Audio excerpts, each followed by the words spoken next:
On today's Pardon My Take, divisional round recap, we have every game recapped. We have the championship weekend set, championship Sunday, an unbelievable 2 games, ready to go, old guard, new guard. Very, very excited. We're going to break down every game. We're going to talk a little coaching carousel. We're going to talk a little football guy of the week, who's back of the week, a packed show for you, and we're brought to you by our friends at the Cash App. Pardon My Take is always brought to you by the Cash App. The Cash App is the best app in the world. It is super easy to use. You can download it. You can download it on the App Store, Google Play Store. You can link it up to your bank account.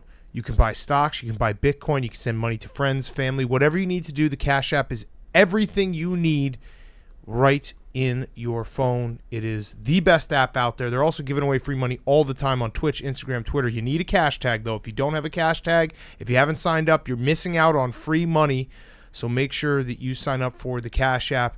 Also, put in code Barstool. You get $10 off, $10 for free, $10 to the ASPCA. So right off the bat, you get free money in the Cash App. Go buy yourself some Bitcoin. Do it. Become a crypto investor right now with the Cash App. Super easy to use.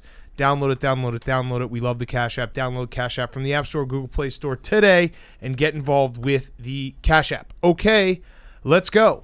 Welcome to Pardon My Take, presented by the Cash App. Go download it right now. Use code Barstool. You get $10 for free, $10 to the ASPCA. Today is Monday, January 18th. NFL playoffs.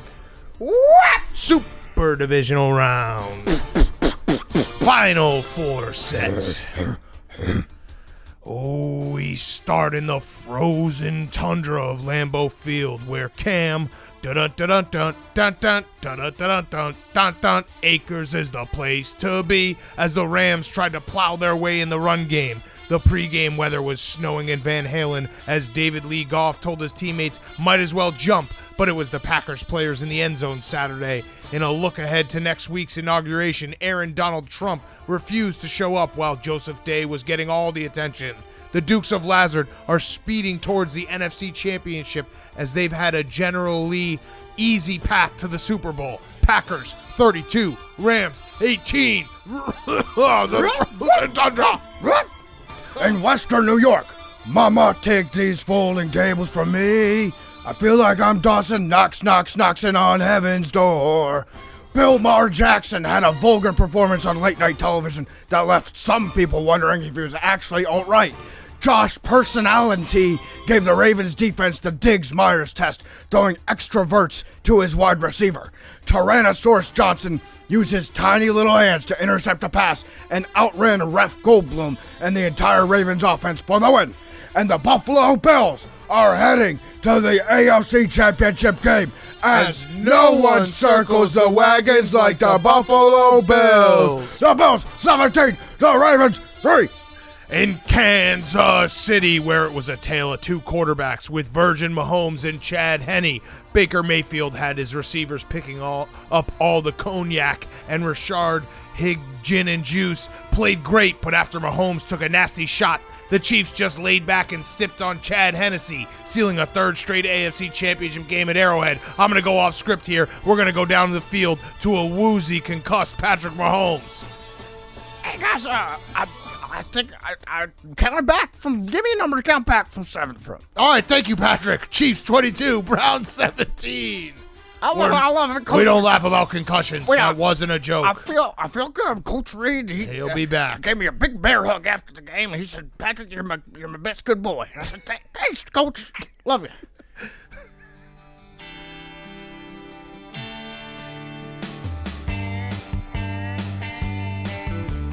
Standing on a corner, Jameis Winston down in NOLA, such a fine sight to see.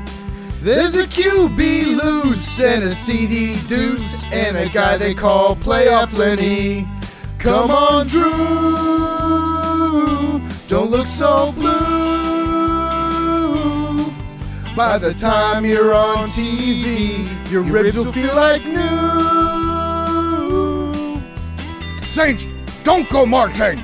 Tom Brady, the ageless wonder, guides the Tampa Bay Buccaneers 30-20. All right, divisional round in the books. We have our championship Sunday set. Unbelievable matchups. We'll get to that. It was, I think, the best 2 days of quarterbacks in the history of the NFL.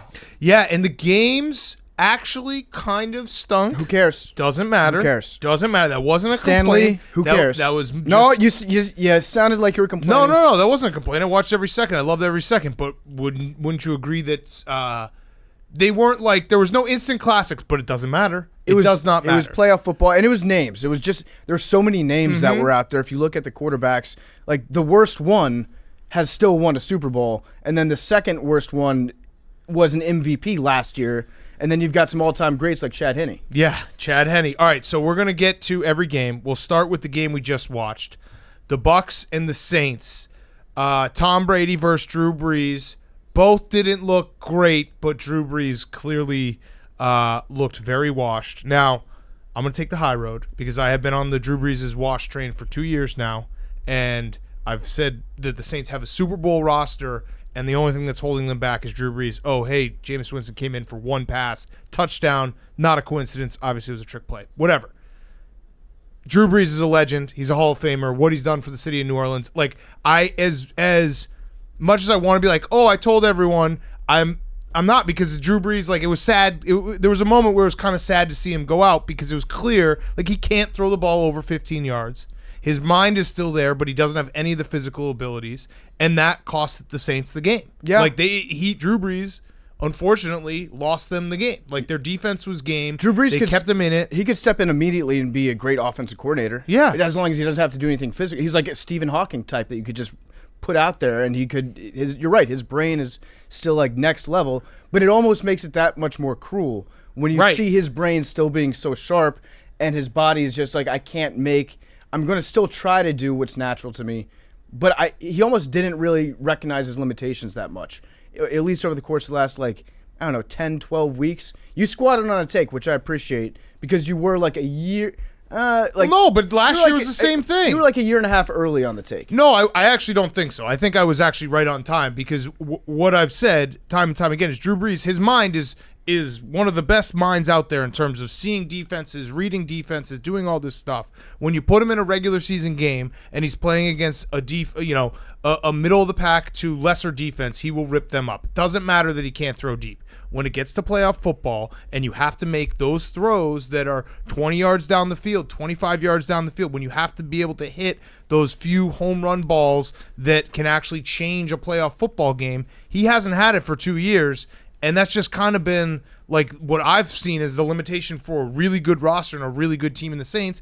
And you even see like Sean Payton trying to, the Jameis Winston play was very indicative. It's like essentially, hey, we need to pull seven points out of our fucking ass. Here it is, Jameis Winston. Like, there's a reason why Drew Brees wasn't throwing those deep bombs. There's a reason why Drew Brees couldn't push the ball down the field, and it sucks because he's a Hall of Famer. And again, I think that it's very short list of guys who mean as much to a city as Drew Brees in New Orleans. Like, that connection is something that's on a different level, and I totally understand it and everything post-Katrina, so I'm not going to sit here and be like, Drew Brees so fucking... Like, he had a Hall of Fame career. It doesn't end this way for... it's not... Everyone's not Elway. Fucking Dan Marino lost 70-7 in his last game or some crazy 63-7. Like, even Peyton won a Super Bowl, but we saw that with Peyton. Like, he wasn't the same. Right. And Tom Brady, like, he wasn't extra sharp. He can still throw deep. I actually think and he can still make plays. I think that Drew Brees in his last game is better than Peyton Manning in the Super Bowl that they won. Yeah, probably right. Drew Brees is still like,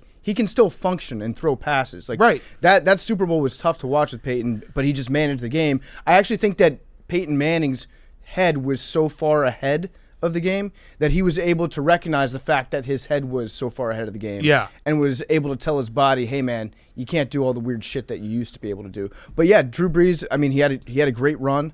It was sad when he was walking off the field. He turned back, looked back at the field one last. You see how he took in the Superdome, checked sad for I can't bet against him in the playoffs. Extra ribs that he left there on the field and wanted to check and make sure he scooped everything up.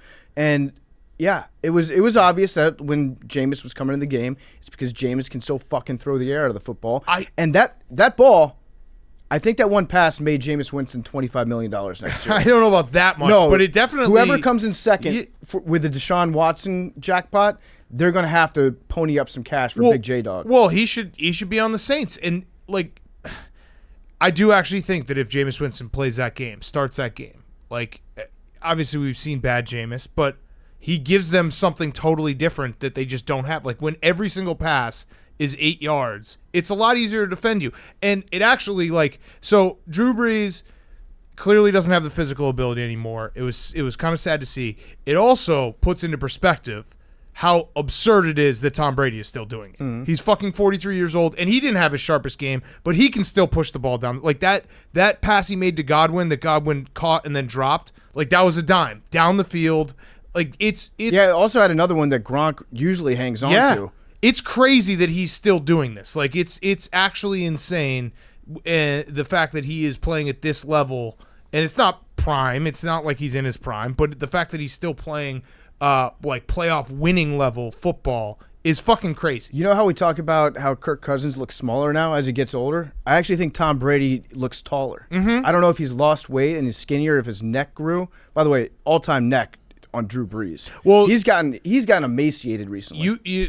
Do you think there's someone who's sitting there, some like draft guy who's like, told you Drew Brees short quarterbacks can't win? Like, after 20 years of Drew Brees breaking every record. Oh, like, see, I think it's probably because it is. No, you know who it is? It's Nick Saban being like, see, I was right to pass on Drew Brees. I knew that his shoulder wouldn't hold up in the long term. That's why we took Dante Culpepper. It's so Drew Brees had looking at his stats, it's crazy. Everyone knows all the records that he's set, but he led the league in passing 7 years in his career. He led the league in touchdowns 4 years, and he led the league in completion percentage 6 years. Like, he's a Hall of Famer, first ballot Hall of Famer. That's not a hot take, obviously. It's crazy how good and long of a career was, especially considering the fact that he was, cast off after his shoulder injury. Do you think, though, like, what's the vibe for Saints fans when they look back and they're like, we had Sean Payton and Drew Brees for 15 years and we won one Super Bowl? Can we get a vibe check on the state of New Orleans? I think they'll be happy. I think today they're happy, but in 5 years they're going to look back and be like, wait, we won one Super Bowl? No, here's why. Because the Saints can always fall back on being like, we got fucked out of at least 2 other Super Bowls. They can claim the Super Bowl that the Rams went to on that pass interference call. In their own head, they could be like, yeah, we should have made the Super Bowl, and we would have scored more than 15 points against the. It was 3 to 10. What was that Super Bowl? 3 to I had whatever it was. 13-3. 13-3. Yeah, New Orleans could be like, we would have scored 15 points in that game and won the Super Bowl. So that's theirs. And then they can always have there was the Minnesota Miracle and be like, yeah, you know what? The Eagles ended up winning the Super Bowl over the pay. We would have won that too. So that's technically like 3 titles for New Orleans. Still doesn't Plus, count. They had a lost year. Plus they had a Still lost doesn't year. count. I'm just telling you, you can look No, back I know, and you but can talk away some of those years. They're not no way big. You're out of your mind if you think that New Orleans fans will look back and be like, man, that could have been a lot better. They are so pumped to get that I think one. that's not crazy at all. That's being a sports fan. To look back and be like, 15 years of Sean Payton and Drew Brees and we won one. I'm not saying it's tomorrow. I'm not saying like this will be a celebration of Drew Brees in New Orleans, I would assume. But I would absolutely, if you ask the Saints fan, like, hey, that was incredible, awesome memories, but there's definitely a small part of you that's saying to yourself, shit, how do we only win one? That absolutely exists. That has to exist. I mean, otherwise you're not like, that's a real sports fan. If you look at like millions of people, there are going to be some people that have that. But I'm just saying, like, the ability to look back and be like, the league fucked us out of 3 other Super Bowls that's going to be a nice little salve. That's going to be a nice little ice bath to ease themselves into Drew Brees heading off for the hills. But at any rate, do you think his shoulder was hurt? I mean, I think that his shoulder is just permanently hurt now. Yeah. His shoulder has definitely been hurt for a very long time. Since 2006? Well, no, but it's been very hurt the last couple of years. Yeah. No, it's been bad. He lost like all his arm strength in the last couple of years. Yeah. And wasn't able to throw downfield. But let's not bury the lead here. Playoff Lenny came to play today. Fucking Playoff Lenny. I hate Playoff Lenny. First of all, he stomped my football team last week when I was ecstatic that they were feeding him the ball all the time. I'm like, this is how you beat the Buccaneers if they keep giving Leonard Fournette the ball. And then this week, I had put my biggest bet of the year in on the Bucks, on the Saints, and then Playoff Lenny stomps my heart out. Tough to beat a team 3 times, though. It is. But they were matched up. They matched up well. They matched up better than I thought. How do you not complete a single pass to Michael Thomas? Because he can't fucking throw. That's insane. Like Michael Thomas isn't exactly. For 2 years, he's not exactly like a downfield threat. He's a guy. If you can throw the ball 15 yards in the air, you should get the ball to Michael Thomas at least 3 times. I mean, Saints fans actually should be sitting here being like, "Hey, you know what would have been even worse is winning this game in a fluky 20-17, and then having to watch Drew Brees in Lambeau in 20 degrees." Because that would have been a disaster. Mm-hmm. You think that this was bad? That would have been an outright disaster because imagine getting his shoulder loose for that. But yeah, playoff Lenny. So Joe Buck, he told me earlier this week, he was like, they actually are calling him playoff Lenny because we gave him so much shit about playoff Damien last year. And it's the dumbest nickname ever. Playoff name is the dumbest nickname ever, but now we're 2 for 2 in playoff P. And yeah, right, exactly. Now we're 2 for 2 though in football, where playoff Damien was truly playoff Damien, and then playoff Lenny. Yeah, I saw the stat. He's got 6 touchdowns in 5 games. I fucking hate playoff Lenny. He's playoff Lenny is good. Yes. And every other time of year, playoff Lenny is when he regresses to regular season Lenny, he stinks. And I'm so sure that he's going to go to a bad team. When he ends up going to a bad team, he's going to average 1.3 yards per carry. Yeah. Also, the Bucs defense, they fucking hit hard.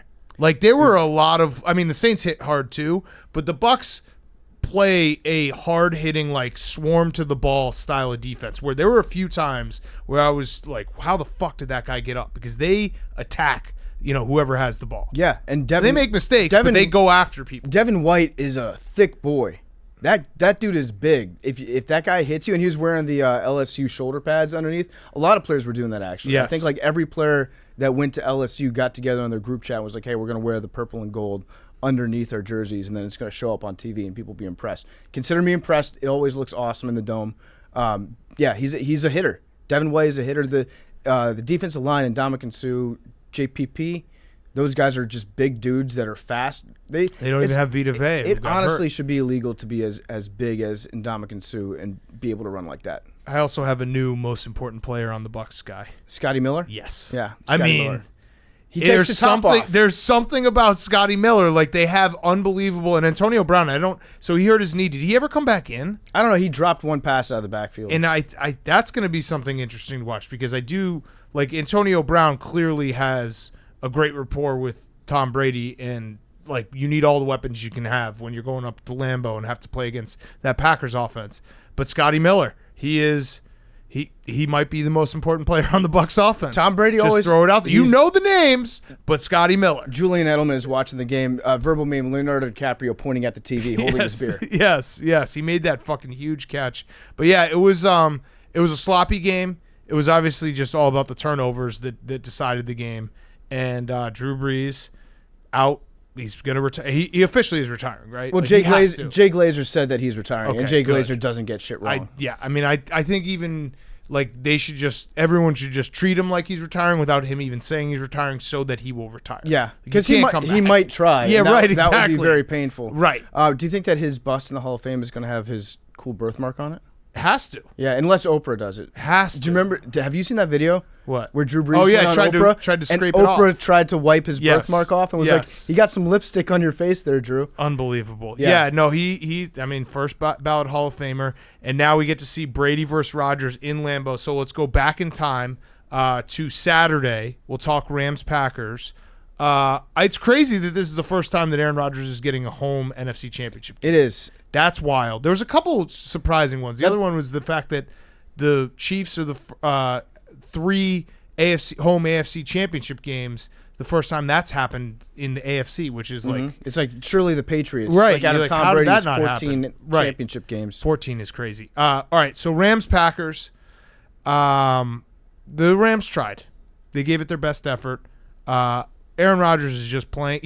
Aaron Rodgers wasn't even that sharp. He wasn't perfect Aaron Rodgers, and their offense still is really, really good. He was still really good, Aaron Rodgers, and their offense had a few drops. No, but he wasn't it could have been he wasn't a lot worse. When Aaron Rodgers is on fire, and he essentially is you can't. There's nothing you can do because he's just Well, you know putting it in perfect place. He wasn't that Aaron Rodgers, and they still won this game pretty easily. You know what it was? It was the fact that they found a way to make amazing offense kind of boring in Green Bay. Mm-hmm. Because you watch the Packers and you're like, you can't stop them.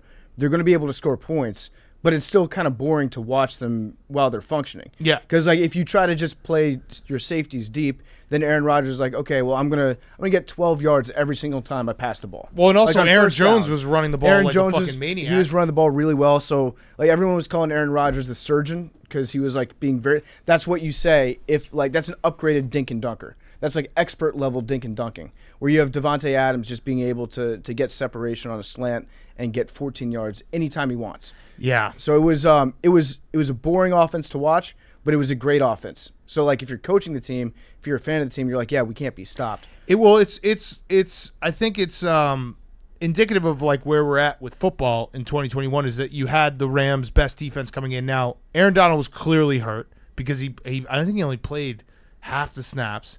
Jalen Ramsey wasn't playing his best, but even still, like at this point in time, it used to be the saying like, you know, good defense trumps all. Like defense wins championships. Yeah, that's not the case anymore. Yeah, good offense beats good defense in the NFL today. You know what it is now? It's like a great defense that wins a championship is one that can still give up 30 points, but if you get one touchdown on defense. Right. If you're able to like get that one interception, jump that one route, it's like that's now what a great defense is. How about Sean McVay being such a genius that he somehow made Wildcat work again?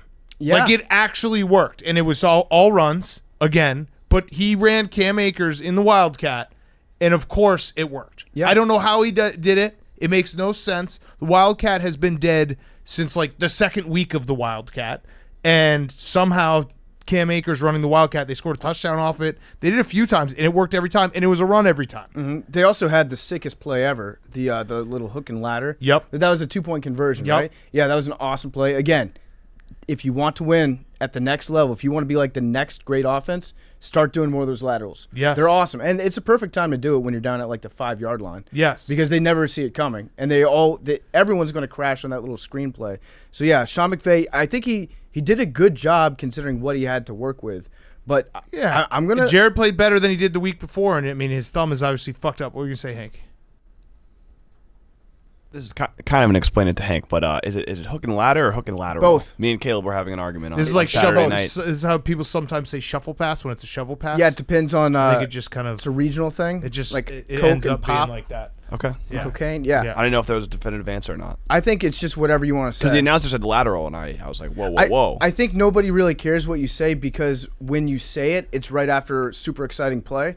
So no one ever stops to be like, yo, what'd you just call it? They're too busy being like, that was fucking sweet. Do you know what? So Aaron Rodgers, I hate the guy. Thanks for the $500,000 the Barstool Fund. That was really cool. I think the thing that bothers me the most is that he's so goddamn good, and he like smiles during it. He's just fucking hanging out. He's hanging out, just dominating people in playoff games. He's actually so now it's he's the second all time for guys playoff performances, 250 plus yards and 2 touchdowns. Brady has 17 of those games. Rodgers has 12. Montana has 12. So he just does it, and he looks like he's walking in the park on a Sunday afternoon. Like, it's so fucking maddening. I actually saw, I think Kevin Clark tweeted something about, like, that Aaron Rodgers, he's talked to guys that essentially say it's demoralizing to play against him because he'll have, like, a chit-chat conversation with you while he's beating your brains. Yeah, the game is so slow for him. He'll be on offense, and he's, like, smiling, looking around, like, cracking little sarcastic jokes before he snaps. It's like if he looks like he was playing poker, and if there were, like, 300-pound guys that were trying to hit you at the time, and he's just, like, sitting there just, like, with a dry smile on his face, not phased whatsoever. I hate him. Nobody else operates at that same level. And he's, like, I don't know. It does seem like it's in slow motion because Aaron Rodgers always has at least like 1 or 2 times a game where he'll catch the other team having like too many men on the field. It's illegal. And then I don't know what he does. Does he tell his receivers to like hide between the linemen in the huddle so the other team can't see the personnel that they have on the field? Because he always catches them like that. And then there's always one straggler running off. Everyone's confused. And then boom, he's able to throw for like a 40-yard touchdown. He almost juked out the All-22.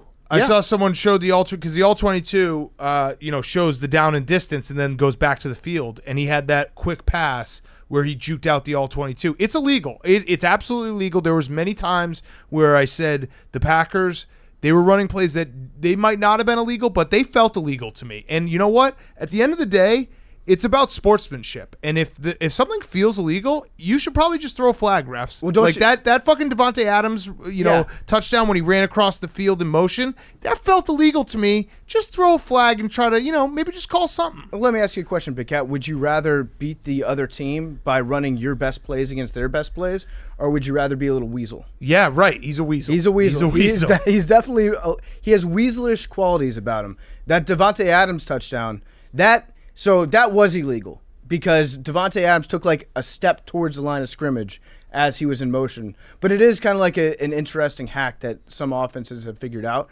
which is you can actually have your guy get a running start on a play like it's the CFL if you just have them run directly across the field. Right, and it's pretty much impossible to guard them. Yeah. So it was Kevin Clark. He said that opposing players once told me the most frustrating thing about playing Rodgers is how much fun he has. You're in the fight of your life trying to slow him, and he's smiling like he's playing pickup hoops. They said it's incredibly demoralizing and makes everything slightly worse. Also, separately, Mason Foster told me once that Rodgers would talk Pac-12 football with him in between snaps. It's fucking maddening. And I know he's incredible, blah, blah, blah. That's what you're going to get out of me, Packers fans. He really is. He's playing at an incredible level. The fact that the Packers won this game in relative ease. The Rams made it, the 7-point game, but it was one of those situations where you just never really felt like the Packers were out of control. And Aaron Rodgers, I don't know, that was probably like a B+. It wasn't, he has an A+ in him, and when he does an A+, it's literally impossible to stop him. So it's demoralizing for the opponent and demoralizing for me watching on the couch. And it's illegal. Yeah, and it feels illegal. And you know what? Him being this good, it takes away a lot of the credit from where the credit should be going, which is to that Packers offensive line. Yeah. Because those guys are the ones that enable Aaron to play as well as he does. Yes. So, let's give some real – I would actually say that Aaron Rodgers played a C- game. Yeah. But the offensive line played an A+++++. They were really good. And Aaron Donald being hurt. And Leonard Floyd, that was Leonard Floyd I remember when he got just absolutely juked out of his shoes by Aaron Rodgers. Yeah. I don't know why the Rams it felt like every time they went up tempo they had a ton of success, and then they would kind of go back to not going up tempo. I guess that Rams the Rams season, and I don't know how many Rams fans there are out there. For you guys, for whoever I'm talking to, Jimmy, Robbie, a couple Chad, guys from St. Louis that still are hanging on to it. St. Louis, Toby, you guys, the four of you. That's actually a season where it's kind of a lost season because of all the injuries racking up. You lost to the Jets. Cooper Kupp not playing. Cooper Kupp being out, the minute he was out, I think we all said to ourselves, well, that's a really fucking big deal. Yeah, right after I bet on the Rams. And Aaron Donald being at 50%, I don't know, he was clearly hurt. His only memorable play was actually that when he got a unsportsmanlike conduct. So you still have one of the best coaches in the league. I think it's time to ask this question. Yeah. If the Packers make it to the Super Bowl, if they win next week, is Matt LaFleur a better coach than Sean McVay? Matt LaFleur now back-to-back NFC Championship games. Yeah. I don't know. I think he might be because McVay got to that Super Bowl on the pass interference call, laid an egg in the Super Bowl. Yeah, I know, Sean, you can remember every single play that you've ever been in your entire life, so you probably would agree with me, Sean. But if LaFleur gets there, gets to 2 NFC Championship games in a row, beats his old master on the way there, I feel like Matt LaFleur, permission to do another verbal meme? Yeah. Not only Matt LaFleur, but Kyle Shanahan. So Splinter with the baby Ninja Turtles. Yes. Splinter is Sean McVay. The baby Ninja Turtles are Kyle, Matt LaFleur. And then old-ass Splinter, probably with his shirt off, is now Sean McVay with LaFleur and Kyle carrying him off into the distance. I like that verbal meme. I agree with that. I just mostly like that meme. Yeah, it's a great one. It's a great meme. It needs to be used more. Regardless, I'll show you the way. It's criminally underused. Yes. Wait, that's Mandalorian. Same thing. This is the way. This is the way. Is Mandalorian. Yeah. And guess what? The Packers. I fucking hate this, man. Yeah, we all laughed at them for not drafting a wide receiver and drafting a backup quarterback that's not even going to play this year. But Turns out they have a fucking enough talent on wide receiver. Okay, whatever. Okay, Mm-hmm. Robert Tonyan just showed up and decided to be the best tight end, not named Greg Kittle. And Marquez Valdes-Scantling, who will drop a big ball at some point, is faster than everyone on the field. And Devontae Adams is incredible. I get it, okay? It all just sucks because the Packers are just a well-run organization through and through, and they just do this. This is what they do. And what do you think? So, like, we have a ton of time to talk about it, but knee-jerk reaction next Sunday, Tom Brady, Packers Bucks, are going to win. Probably. Packers are going to win. Yeah, probably. Packers are a wagon right now, and they're going to win. It's going to be boring. Nope. But they're still going to score 33 points. What, you're back on the Tom? Yep. You're on that Tom? Tom versus Tom. You want to play a game real quick? Always. What's the line? Oh, what is the line? Barstool Sportsbook app. The line is up. 6.5. What is the line? What is the line? No, you're insane. Come on. No, you're insane. Come on. Hank, come on. Come on. Come on. Take this So much seriously. disrespect for Hank, your this boy is- Tom Brady. So much. 3.5. 4. My book says 3.5. All right, easy. Your money. book is Barstool Sportsbook I app. I'm actually not looking. By my book, I mean my brain. The Bucks. I actually kind of like the Bucks at 4. I do think the Packers are going to win. I think it's going to be a good game, though. I still think it's going to be too cold for You Tom. can't trust your. It's going to be too You cold for talk Tom. yourself up against every team playing the Packers too. Yeah, no, well, but I didn't with the Rams. I knew deep Wait, down. Hank, Come on. you're telling him that you're too biased against Aaron Rodgers as you bet on Tom Brady? Yeah. I'm just saying for the people out there, maybe take it with a grain of salt. 4. You don't think it's going to be a close game? I think the Bucks are going to win straight I think it's money insulting, line. Yeah. Hank, that you think that Big Cat can't put aside his personal biases to give a genuine evaluation of the Green Bay Packers. You can't. You know who's going to end up as in a- the can't lose parlay, though, on Sunday? The Green Bay Packers. They can't lose. They can't.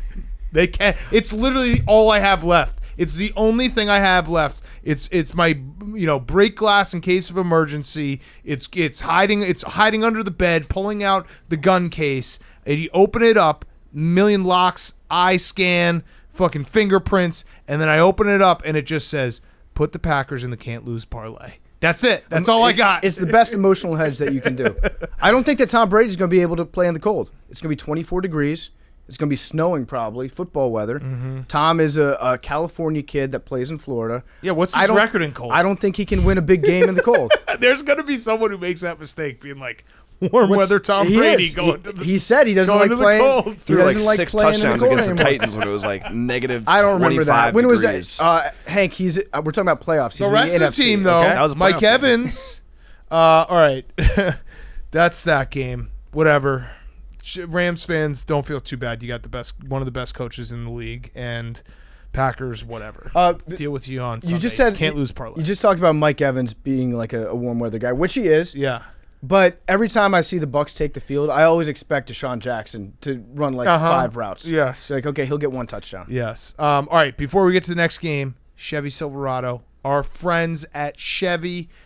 The Silverado is the best truck out there. Grit, toughness, dependable, hardworking. I actually got to test drive a Chevy Silverado. Drove it all the way down to Philadelphia. It was the best experience of my life. That's not a hyperbole. I love driving a pickup truck. I wish I was a pickup truck guy. Someday I will be a pickup truck guy, and I will be a Chevy Silverado guy.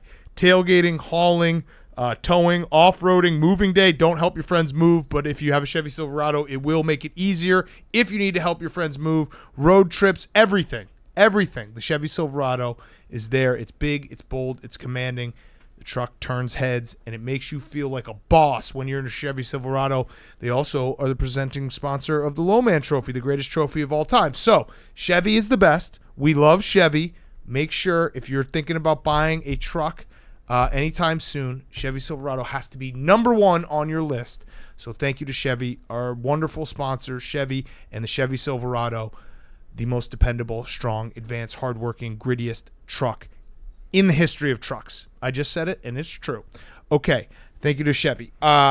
Ravens-Bills. Whew. This one was one of those games that wasn't good, but boy, did it have dramatics. Yeah. So had a little bit of everything. Had a little bit of everything. The first half, now, the wind was a factor. Someone reminded me of my take that the wind with no fans, with less than, a full house, will be whipping more. think we saw it, even though there were 7,000 Bills Mafia fans that sounded like 70,000. Well, I was very woke on the NFL reporting the attendance at Lambeau Field to be like 9,000. I was like, no, there are 30,000 people there. Easily. In Buffalo, when they said that there were, 7,000? 6,700. There were 7,000. They were just Buffalo fans really are drunker, and really they're loud. louder. Really so, loud. yes, it was a home field advantage. I do like to take that enough bodies will just stop the wind. Mm-hmm. But in Buffalo, as we discussed with the GI issues, the gastrointestinal stuff, they're all farting up there. So it probably makes up for a little bit of that. But Bills Mafia going to an AFC Championship game, first time since 1994 when they played the Chiefs. So Jim Kelly beat Joe Montana. You're going to have another Josh Allen versus another future Hall of Famer and Patrick Mahomes, both Hall of Famers. But this game, so the first half was like a total rock fight, missed field goals. I'd never seen Justin Tucker. Like, it was weird. It felt like we broke through the matrix when we see Justin Tucker miss 2 kicks. In a row, doink 'em. Shout out to Buffalo Bills fans. Roan did a video. Those guys are incredible. They basically go up to the screen and they push. They can push make the ball change direction. They swipe the screen. They did it twice. Nobody has a bewildered face like Justin Tucker does after he misses. Incredible. He just stares up at the sky and he's talking to God. He's like, Father, why have you forsaken me? Yeah. Like you're nailing me to the crossbar now. Yes. That's what you're doing. Yes. And then so the Bills defensive plan was incredible. Leslie Frazier, like the blitzing of Lamar Jackson. We'll get to Lamar and we'll get to the offensive line. Like the center, I don't know what he was doing. That was crazy. He just snaps all over the place. I didn't understand at all what the Bills offense was doing in the first half. They did one designed run play, 2 run plays total. Brian Daboll, I think he forgot that he was trying to be a head coach. And at halftime, he figured out, oh, yeah, I'm actually interviewing for head coaching jobs. Maybe I should try to. Well, they had a new running back, which was part of the issue. But still, the rest was, you know what? We're going to go out there. We're going to play in the wind, exotic smash mouth football. In the wind. And we're going to try to pass the ball every single time. You saw in the second half. They ran it. Once they ran the ball, yeah, the offensive line started high-fiving each other afterwards. Like, do you know how bad that must suck to be an offensive lineman and just do nothing but pass block? It's actually my biggest, like, critique on analytics, Twitter, and we love Warren Sharp, but people who are pass, it's more efficient. You forget the human element, like you just said. If you ask offensive linemen to just go backwards an entire game, eventually it's going to really suck and wear them down. They need to go forward. Kyle Long used to say it all the time, like going forward and punishing the guy who's been coming after me all game feels good, and it's important for the offensive line to have that feeling every few plays. The human body was meant to move forward, not backward. If you look at how we walk, there's a reason we don't walk around backwards. It's true. So the offense. So then the second half starts. The Bills' offense looks great with their drive. The Ravens' offense looks great with their drive, and then you get the Lamar Jackson pick 6, which. The presence of mind to return that was incredible. Like, most guys just down that. And the Bills defense was insane. So that 101-yard run back basically essentially ended the game. Lamar's concussion really ended the game. But in a game that felt like it was a rock fight and whoever makes the big mistake, that was the big mistake and it was over. That interception, you're right. So when you usually catch that on like the 1-yard line or 1 yard deep into the end zone, most guys, they get out like 5 or 6 yards because the first instinct is to run with the ball once they catch it. But then once they get out a little bit, they usually give one glance behind themselves to look back at the goal line and be like, "Ah, shit, I should have stayed in there." Because they're about to get tackled. Teron Johnson, he ran like Don Beebe was chasing him. It was crazy. He was like, "I'm going to take this motherfucker to the house." It was the best play maybe in the history of the Buffalo Bills postseason. Yeah. Yeah. I mean, there was that one pass to the fullback that Josh Allen threw last year. Yes, that was. Mary. Frank Reich's comeback was pretty crazy. That was also pretty. It was awesome to see though. The entire game switched on that. Although I don't know why, I never felt like the Bills were really in jeopardy, and it's mostly because Lamar was so limited in what he could do, and he does need receivers. He needs help. No, so all right, Lamar needs help. I still think Lamar Jackson is like a top 10 quarterback to have on your team. I would take him on my team unless I had actually probably like top 7 or 8 guys. So here's where I'm landing on Lamar, and I've done a lot of thinking about it, and I want it on the record. Like last year, I said the Ravens were frauds. They were frauds. This year, I thought their defense was playing great. Their defense did play very well against Josh Allen and the Bills on Saturday night. Like, they kept them in the game. Their offense wasn't able to, that one play essentially flipped the entire game. Lamar, to me, you're right. He needs receivers. He probably needs some, they had some offensive line injuries. I think the issue with Lamar is when he won the MVP and how good he was that year, everyone immediately jumped to like Lamar. He is probably, if you want to say like one of the he's probably the second best playmaker. Like if you want to say playmaker, he's probably the second best behind Patrick Mahomes. But all around quarterback, he is still limited as a thrower. And I think we all threw him in the camp of like he's the type of quarterback like a Patrick Mahomes, Aaron Rodgers, Tom Brady in his prime, who can elevate his entire team. I think he's more in the category of if you can put the right talent around him, he can win a Super Bowl with the right. He needs the help. He needs some receivers. He needs some offensive line help. He needs all that. Whereas when he won the MVP and how great he was, we thought, oh my God, this guy is incredible. He can kind of do it all. Yeah, I also think he needs to be in a system that changes every single year. Like the offense, Greg Roman hasn't really changed his offense around that much from year to year. And yeah, he won the MVP in this offense last year, and he excelled at it. But if you give coaches like an entire offseason to study that offense and learn exactly like the weaknesses they were exploiting, they're going to be able to stop it at least a little bit better the next year. They're not going to be able to shut you down, but they're going to get incrementally better year after year. Greg needs to go. He needs to take an ayahuasca trip every single summer. Yep. And just be like, okay, I need to start thinking. I need to start asking myself the question that the other defensive coordinators are asking themselves a year ahead of time, so that I can adjust my offense for what they're going to be doing to me. Yes. Lamar, what really it comes down to is Bill Polian ruined it for everyone. Because when he did he's a wide receiver, not a quarterback, it basically put everyone into their defined areas of like, this is what I think about Lamar. When in reality, Lamar is one of the best playmakers and also a limited passer. Like, it's okay to say those two things, but for some reason it's not online. You know what I mean? Like, because it was like Lamar's not a quarterback. Then he wins MVP, and so everyone's like, oh, he's not a quarterback? That's fucking crazy. I can't believe you said he wasn't a quarterback. Well, now he's back to somewhere in the middle where it's like he's a work in progress as a quarterback, but he's an unbelievable playmaker. I think anytime you talk about a black quarterback, there's going to be race components to it. And Bill Polian planted like an entire flag. And then now he ruined it. He ruined it for everyone. Anytime you want to critique Lamar, then it becomes a race issue. It devolves into being a race, which it shouldn't be. No. In fact, what we're here to do, we're here to break all that down. Let's just break all that down. Bill Polian, it's like Bill Polian tried to put everybody in a black and white category. That's not a racial comment. A black and white category of like, if you think that Lamar is bad in any way at throwing the football, right, then that can be construed as racist. It's crazy. It's and crazy. If you think the other way, it can go the opposite way. You can overpraise Lamar for being a great quarterback when sometimes he's not a great quarterback throwing the ball.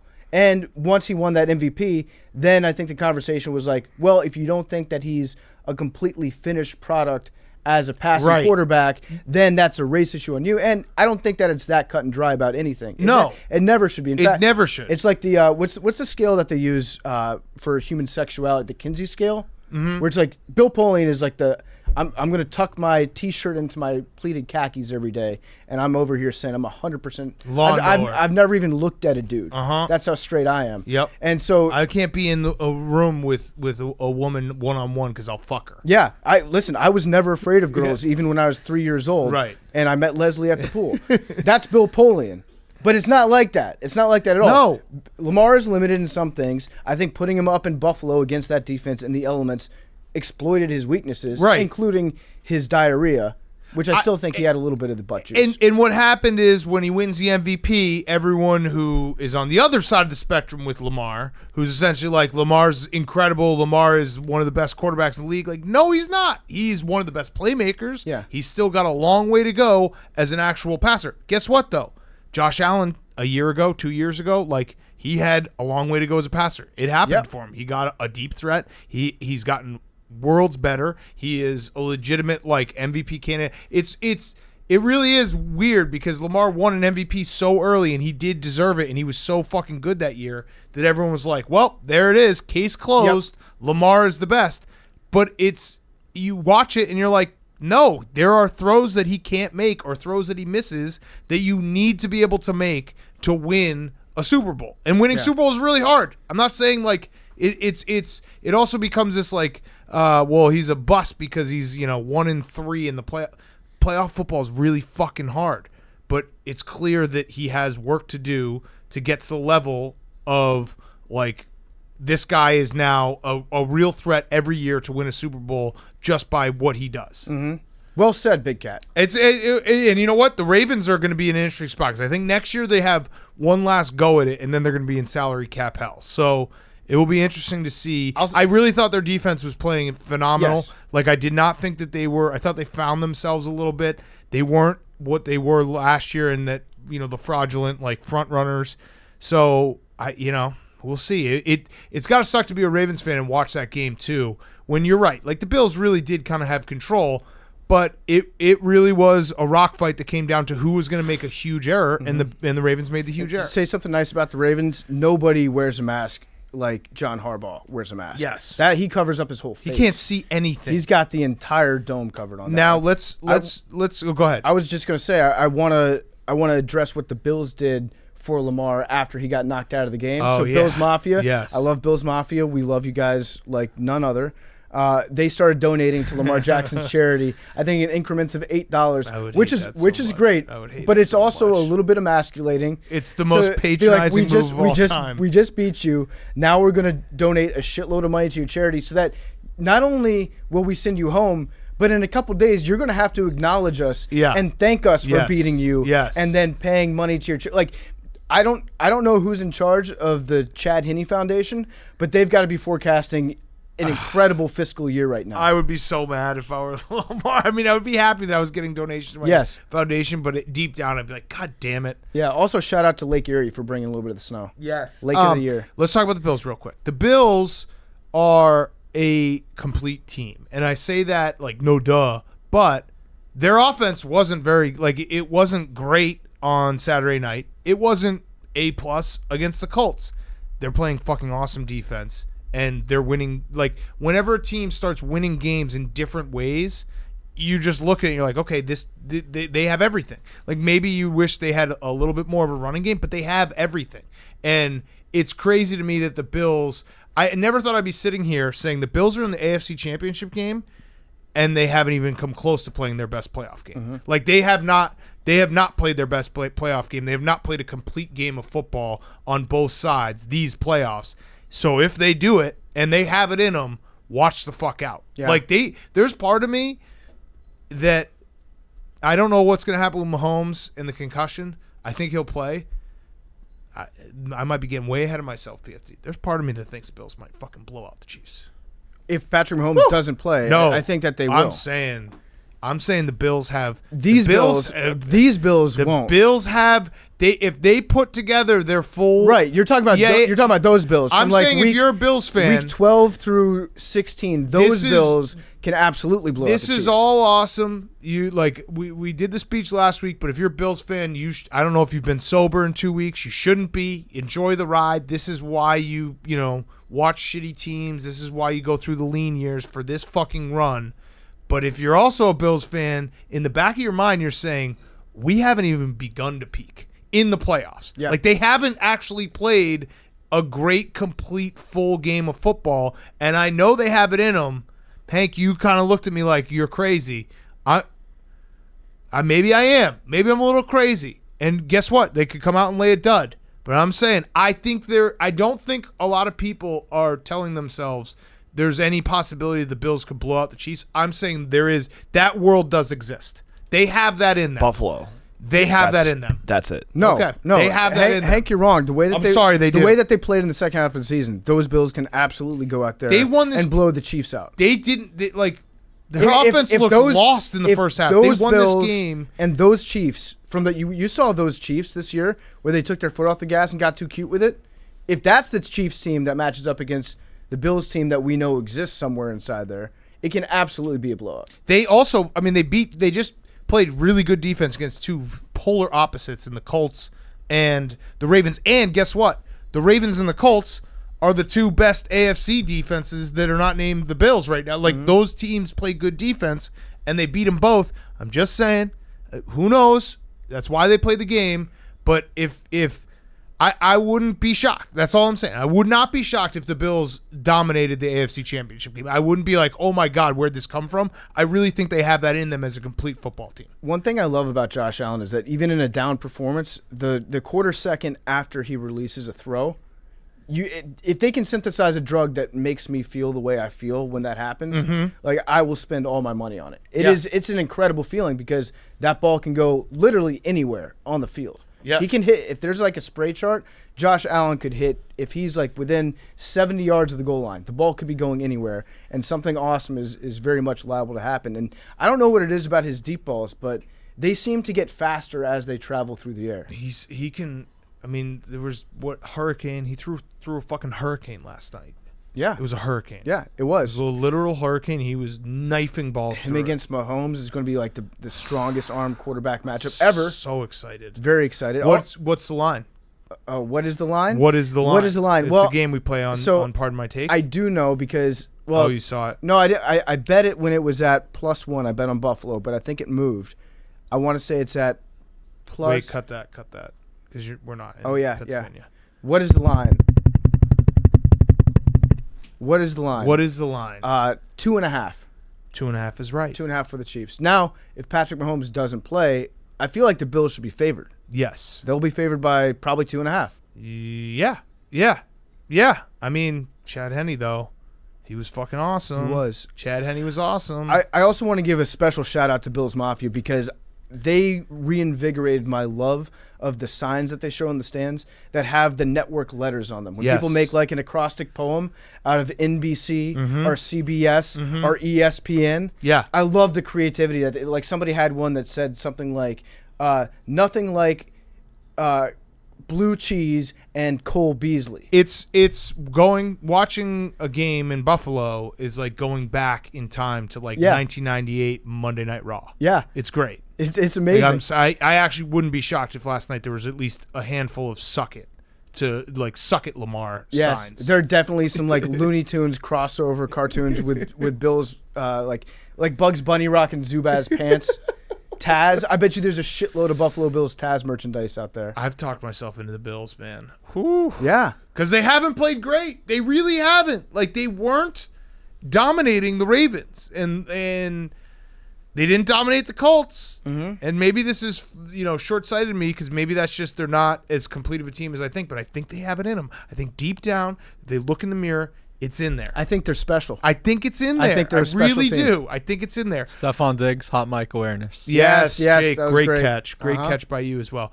All right, before we get to the last game, 2020 is finally behind us, and we're looking ahead to 2021. What do you say? I was just going to say, look, Stephon Diggs might be the nicest person in the NFL. That relationship He's the nicest is the guy. best. That's the best. All right, 2020 is finally behind us, and we're looking ahead to 2021. Whether you do or don't have any New Year's resolutions, Whoop can help you set goals and stay on track. 24/7 health and fitness tracker that quantifies and tracks personalized data like sleep, recovery, strain, and more.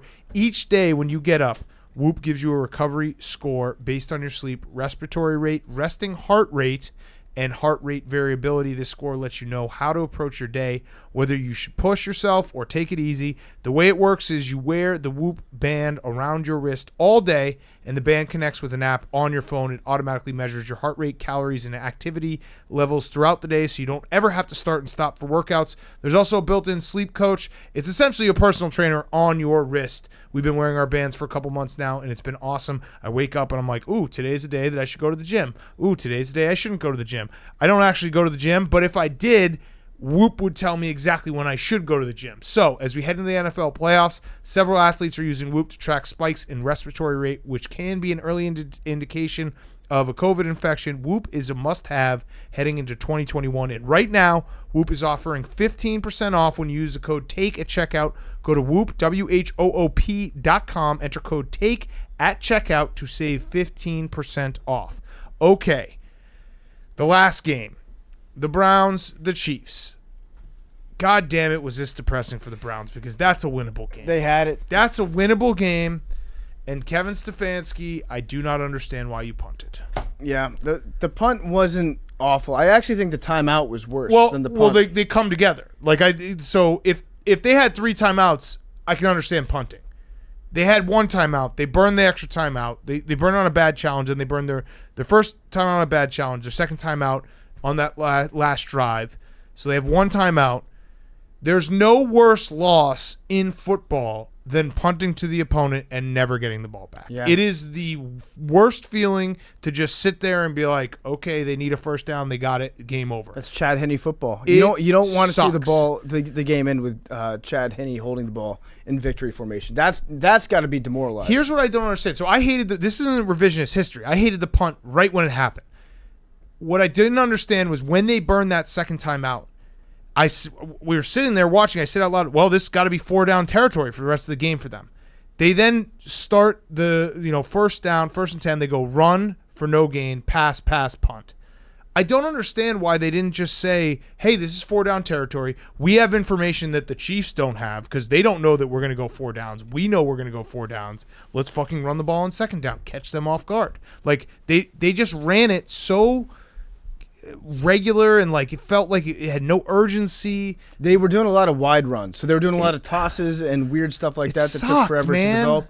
Yeah, just get downhill, run the damn ball, Browns. And what's in 2 first downs beat you anyway. So if you go for it and you don't get it, like the worst that can happen is the game's over, which happened anyway. Like they kick a field goal. Butker already missed one. Even if he hits it, you're only down 8 and you still have some time left.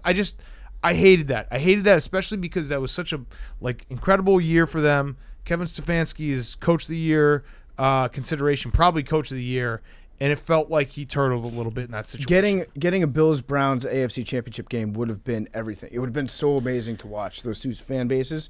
Like the Bills should have, in solidarity, opened up half their stadium like the Rose Bowl to Browns fans, just to be like, hey, we get it. You guys have been there for a long time. I just want to see both those fan bases get to move on. But the Browns, you've got a lot to look forward to, I guess. Baker was good. You've got Baker. Baker was awesome. He answered today. the critics. He was awesome today. He answered was the throwing critics. Fucking dimes. Yes, he totally answered the critics. They had some drops today, but he was really, really good. Kareem Hunt with a revenge game. I saw that going around. The revenge game. It's not a revenge game if you get cut from a team because you kicked a woman. He's like, hey, you know what? That's not what a revenge game is. Fuck the Chiefs. They kicked me when I was down, so I'm coming back. Wait, no, I probably shouldn't put it that way. Not a revenge game. So the big story coming out of this game, obviously, Baker was great though. Like it was great to see Baker kind of have this season and then have that game where, I think he had 1 interception, but he was throwing dimes around the field. He was making big plays. He looked comfortable. That was the big question mark for the Browns, like going forward. I didn't think it was a question mark, but obviously people did, where last year he wasn't great. It's like, is Baker our guy? Baker's your guy. Yeah. Baker is your guy. It's definitive as could be. Baker's your guy. If you can get any type of defense around that offense, you guys are going to be really good next year. And I think the Browns led the league in I feel like every single one of their offensive linemen got hurt. Yeah, they were playing guys that I'm pretty sure were on the practice squad Blake. like 2 weeks ago that they would bring in. I saw one funny stat that was like, what's his name? Hance? Yeah, was Blake that the guy's name? Hance. Blake Hance. Hance they listed all of his career stats, which were basically like 2 games played or whatever, and then playoff wins: 1. Joe Thomas, 0. That was tough. Sucks. That was tough. But Joe Thomas, you have to give some love to the offensive line win stat. Yes. I don't feel like that gets talked about enough because we do it with quarterbacks. We should start doing it with like left guards. Yes, I agree. So the big story though coming out of this game obviously is Mahomes. He hurts his foot, his toe, and then he gets concussed. Now our doctor, who is actually not here because he is sick. He has the cocoa. Yeah. So Billy Football, who's not here, his tweet was, "My not a doctor diagnosis." I like that he just clarified he wasn't a doctor. People actually thought Billy might be a doctor. Well, I mean his Twitter handle is like Billy Hot Takes. Yeah. And then his name is Berserker Billy. No, and Billy then No Way Jose. Billy No Way Jose, and then he's got a cartoon of the guy that stormed the Capitol as his avatar. And he's holding chickens in his avatar. But Yeah. all right. So my not a doctor diagnosis, Mahomes fell on the ball, knocking the wind out of him. His brain is fine, just shook up, will return when wind is back. His brain is just shook up, not a concussion. Yeah, dude. Important He distinction. just got the wind knocked out of him. Well, I read that, and I read it out loud to you guys. I was like, hey, guys, don't worry. I think Mahomes is coming back in the game. Yeah. Billy was wrong about that. And don't worry about us. Billy contracted it from a sparring partner on Friday night after he had been around us. We all tested negative today. Although it would be very poetic if Billy killed us. Yes. If Billy was a dumbass. Well, we all gave just us had the that cocoa moment and we where all died. Hank and I were talking this morning, like, of course this is how it's gonna happen. Yeah. Billy's a fucking asshole. Like, of course. He's probably gonna find the new strain. Yeah. He probably is gonna go search for the new strain and kill us all. I think Mahomes will be fine. He's definitely gonna keep his sample. He's gonna be like, I need to. Yeah, hold he's on. gonna yeah. spit He's gonna into a fucking petri dish. He's gonna breed COVID in his body, Yeah. just in case. He's Yes. keeping that in the grit fridge for sure. Yeah, he's definitely gonna start a new pandemic in 2 years once we figure it all out. I can't believe you drank that Body Armor water. That was actually my saliva from the last 3 weeks. Oh fuck, dude! Did you just pet that chicken? Oh shit, that's my COVID chicken. You shouldn't have done that. He's got 17 different types of diseases. I wanted to infect him with the Billy strand of Corona because it's built different. Yeah. And, the doctors were super impressed because it was bigger. The virus is bigger. I'm trying to make a bioweapon in case I ever need it. All right. Hope you're better, Billy. Mahomes. Who cares? Mahomes. I think Mahomes will be fine. I don't think he's gonna play. Okay. Well, Andy Reid said that he's doing great. Oh, okay. Well, in that case, looks like he's It's playing. Goodell. But that's Here's the wait. thing. But that's why he's gonna play though. PFT. Yes. What do you mean? He's. Oh, I know that Goodell. Yes, He's They're gonna play. They're gonna put two charts in front of Goodell and The be doctors aren't stopping him from Right, playing. exactly. And So- he's not going to stop himself. Right. From It'll be playing. like here's the future where you let Patrick Mahomes play in the AFC Championship game. Just a picture, a Photoshop of Roger Goodell on a new Ski-Doo. It's Right. Like, well, okay, yeah, I think I'll try to do that. But I don't know, man. He looked really woozy getting up. He's gonna and play. getting walked off the field. 1 week. I don't have the stats in front of me, but look up how often a player gets a concussion and plays the next week. Again, it doesn't matter. He's gonna play. They're already. I'm not saying it's right. What I'm saying is he's gonna play. Well- Andy Reid's already planting the seed. Andy Reid's like, hey, he's doing fine. He's doing really great. The quote is actually, I just talked to him. He's doing good. But right now we'll see how he is tomorrow. But right now he's feeling good. Yeah. And Andy Reid said he's doing great right now, which is real positive. Passed all the deals that he needs to pass, so we'll see where it goes from here. They literally he could play tonight. The way the Chiefs are talking, he's gonna play. The NFL's concussion doctors have always said that they would have cleared JFK to re-enter the parade. Yes. They would have been like, yeah, okay, yeah, you're good. He's just yeah, he's send just him out nicked there. up, yeah. Yeah, the crowd wants to see him. They're going nuts for him. Put him back out there. So you take that back, right? I still think it's not as cut and dry as you think it is. He's gonna play. There's no way the Chiefs are not Patrick Mahomes is going to play. Here's the reason. Unless Patrick Mahomes himself says I don't want to play, which he could. Because he could. But if it's even 50-50 and Patrick Mahomes I want to play, he's going to play. So Patrick Mahomes is probably going to want to play even if he shouldn't play. Correct. The only thing that's making me think maybe not is the Chiefs have so much invested in terms of the amount of money that they have to pay him. Nope. What are they paying him, like $500 million? Flags fly forever. Nope, they don't want to end up being like Drew Brees and the Saints and just have one championship. I think if they hadn't won last year, I'd be more on your side in saying that they're going to put. Care to make it interesting? I would be shocked if he didn't play. I'd be shocked. I will. Actually, I don't think. Can we bet on this? I don't think so. Probably not. Yeah, I think that we'll the gaming commissions tend to frown on concussions. So Hank, we totally won't make a bet on this. Again, I'm not saying absolutely that not. He should. It's I would right. like one of your historical jumpsuits. Okay. I'm not saying it's right. I'm not saying hey, don't be a man, go play. I'm just saying he's gonna play. I get your dog. All of it. I get your dog for a week. All of it. I get to have Normie in my apartment for a week. All right, fine. If he does not play. Deal. Okay. All right. I'm gonna take so many hostage videos.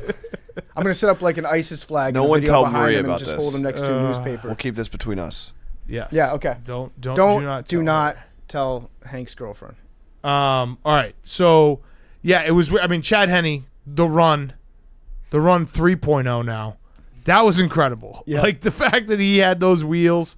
And then Andy Reid, like Swag Henny, please. Swag Henny. That's the difference right there between like winning football and losing football. He knows that why would I punt this back? Why would I do that when I have all these guys on the field that can get open and make one play? And I loved it. Well, and they did the fake out. They did the fake out. So they faked out Tony Romo, too. Yeah. Tony Romo was like, Jim, they got all the momentum, Jim. They're not going to run a play on this one, Jim. No way. They're going to do a hard count, Jim. I wish you hadn't brought up his name. He was insufferable. He was over the top. Oh, my God. I wish I loved anything as much as Tony Romo loves momentum in football. Right, like Patrick Mahomes got concussed, and they walked him off the field, and Tony Romo was like, I feel a little momentum swing here. I think the momentum – the MVP, the best player in the NFL is now out of the game. So that probably has something to do with it. Stop just going crazy, Tony Romo. But that last play call that Andy Reid had where he let Chad Henne throw the ball, it's not like he was even trusting Chad Henne that much. He was just trusting the rest of the team to get open, and then Chad Henne to make probably the easiest throw that he's ever made in his life. That's part of the going back, and I hate to go back to the punt. It did take nuts, though. It took nuts. Shout out to Andy Reid's nuts. But when people were saying, you got to punt it back to Chad Henne, it's not Chad Henne. It's the Kansas City Chiefs who have Travis Kelce and Tyreek Hill, and they have Andy Reid and Eric Bieniemy calling plays. Like, it's not just Chad Henne. You know what I mean? Like, it's not like, we're just going to kick it back to Chad Henne. He's going to flounder back there. And I know he threw that ridiculous. I loved it. That was such a, like, fuck it, I'm just throwing this. It was like a Rex Grossman interception. Yeah. But I still, the Chiefs have so many fucking weapons. And that first drive by the Chiefs was like, oh, yeah, we forgot the Chiefs. Yeah, it's also just great to have a guy named Chad in the league. Like, yes. Anytime there's a Chad around, anything could happen on any given play. Chad is a guy that trusts himself a little bit too much, but it's fun to watch him fail sometimes. Yes. And that's what that deep interception was. Yes. We should talk a little bit about the best rule in football, the fumble through the end zone touchback rule. Everyone says it's a bad rule. Everyone says, actually, I think 99.9% of people who discuss it say that it's the worst rule in sports. I disagree. I think that it's not a bad rule. In fact, I think it's a good rule. I like the rule. First of all, let me just throw this one out there. It's chaotic, and I like chaos. Yes. I like anything that creates chaos. But besides that, it's the only rule that favors the defense at all. We talked about it with the NCAA championship game. The way that the game's going, like every rule change is in favor of the offense. Correct. Within 5 years, you'll be able to drive a car on the field if you play wide receiver. Mm-hmm. This is the one rule that on defense, it gives you like a little bit of – it's definitely an unfair rule, but it's the only unfair rule that's unfair in favor of the defense. And also, when you get into the end zone, weird shit happens in the end zone. If you're on offense, the rules are different. When it comes to like what is a catch, when it comes to extending the ball for a touchdown, rules are different for an offensive player. For a defensive player, they should be different too. Like if you fumble the ball through the end zone, why not have it favor? Now I'm saying this even though I was betting and you were so happy that the Browns fumbled out of the end zone. Absolutely PFT not. was like, "Fuck you, Browns!" All you Browns fans. This is a lie. I think it was on a live stream, but I was disappointed that it affected the Browns. But characters who you are when no one's watching, and even though that was on my high school weightlifting. No, Rico Bosco came up with it. That was on my wall. Right, they stole it from at Rico my Bosco, high school, and they stole it from Rico Bosco weightlifting room. Right, and they stole it from Rico Bosco. I don't know what you're talking about, but I'm going to assume that you're lying about this. But I'm still in favor of it, even when it inconveniences. I may disagree with what you say, sir, but I will defend to your death the right to say it. I like. That's why you think that Parler should be back up. The what? Parler. No, I'm on Gab now. Okay, nice Gab. Big Gab. You gabbing it? Yeah. No, I love that it just makes everyone mad. It's so funny because like we know the rule exists, and guess what? When you I mean, I've proposed that there should be little nets that you can throw a ball into, but until that happens, and this one was different than like the lunge where a guy takes a risk because this one it was clear targeting, and that was what caused like the crowd of the helmet was what caused the fumble. Yeah, that was bullshit. That should have been a penalty. Yeah, but I agree with you. What I'm saying does not like That was absolutely a penalty. It's funny how, like, if you're a Browns player and you take a helmet and swing it at somebody, they call that all the time. But when somebody just hits you with theirs, they won't. I agree. It's chaos, and people get really, really mad. And it's the funniest part is, like, people get really, really mad. Like, it surprises them. Like, we all know this is the rule. Yeah. We all knew the minute it happened. We're like, oh, fuck. I do think it would be funny. Maybe there's the inner Maction in me, but the offense should get to keep the ball, but it should be 3rd and 50 from the 50. 3rd and goal from the 50. Okay. Yeah. I don't know. That'd just be fun. That'd be cool. Yeah. Just make it a real weird fucked up play. Right, because most of the time we'll end up being a punt, and they would get the defense would end up getting the ball anyway. But just seeing 3rd and goal from the 50 would just be so much fun. How about this? The defense gets the ball, but instead of a touchback, it's snapped from the goal line. No, it's snapped by the defense. It's snapped 5 yards into the end zone is the line of scrimmage. And if you don't get out, then it's the offense's ball on a reverse touchback on the 20. I like that too. Yeah. I've never seen a ball snapped from the end zone. Yeah. That'd be cool as shit. Orlovsky would be a Hall of Famer. Jay Glazer. So the seeds are being sown here. Sowed. Jay Glazer on Patrick Mahomes. The thought is he will be okay to play.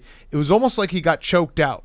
Not so much a concussion, but still has to go through the protocol. He was trying to get himself back in the game. There's a lot of confidence he'll be ready to go next week. They are laying the groundwork. Patrick Mahomes didn't even – they are – actually, you know what? What's going to end up happening is Roger Goodell's just going to hire Billy Football to administer the concussion test. They'll be like, who was the first to say Patrick Mahomes didn't get concussed? He just got the wind knocked out of him. Oh, this guy, Berserker Billy? Yeah. Hi, get him to Kansas City ASAP. Little pro tip, Roger. Just say, like, give a press conference. Be like, we've seen numerous reports. I've read a lot of reports out there that there wasn't actually a concussion. They are splitting hairs. He got choked out. It does sound like they're saying, like, the difference between a chokehold and, like, a choke slam. Oh, my God. So they're saying he got guillotined is what they're saying. Yeah. And that's what the issue was. This is so funny watching Jay, like, be like, listen, guys, it wasn't a concussion. He just got, it was like you ever eat a fucking tortilla chip and it goes down the wrong pipe? That's essentially what happened to Patrick Mahomes. Yeah, he's fine. Needs a glass of water. He's good to go. I don't know if I'm going to trust a guy whose jaw goes into his shoulders to diagnose a neck injury. Jay, I love you, but I don't think you have a neck to injure. And Patrick Mahomes is tweeting. So. Oh, there you go. I'm telling you, this is. They're just, the NFL would never allow an AFC Championship game to be played with Chad fucking Henne. Come on. What are the historical jumpsuits again? I want to make sure I get. Shut up, Hank. I'm going to get your dog. I'm going to dress it up in really embarrassing clothes. Choked out is so funny to be like an obvious concussion we all watched. So when we saw it, his head hit the ground. Yep. And then if there was a choke that was somehow applied to his neck in the middle of the rollover that the defender did, which, maybe you could say there was pressure put on the neck, but at the most it lasted for a half second. At the most. Oh, God, the NFL is so fucking funny.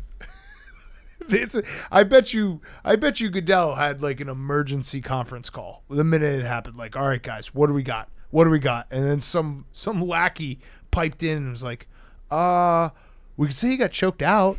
Good. Get it to Glazer. Let's fucking go. Everyone get to work. He got choked out. No league like it, baby. Love it. Oh, man. He's going to play. He's probably going to fucking torch the Bills.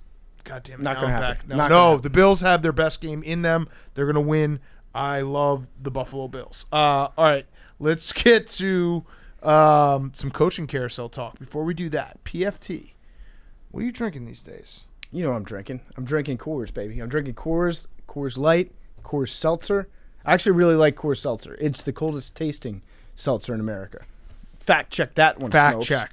It tastes colder. That is absolutely a fact. Coors Seltzer isn't your average seltzer. They're on a mission to restore America's rivers. How about that? Coors Seltzer is launching the world's easiest volunteer program.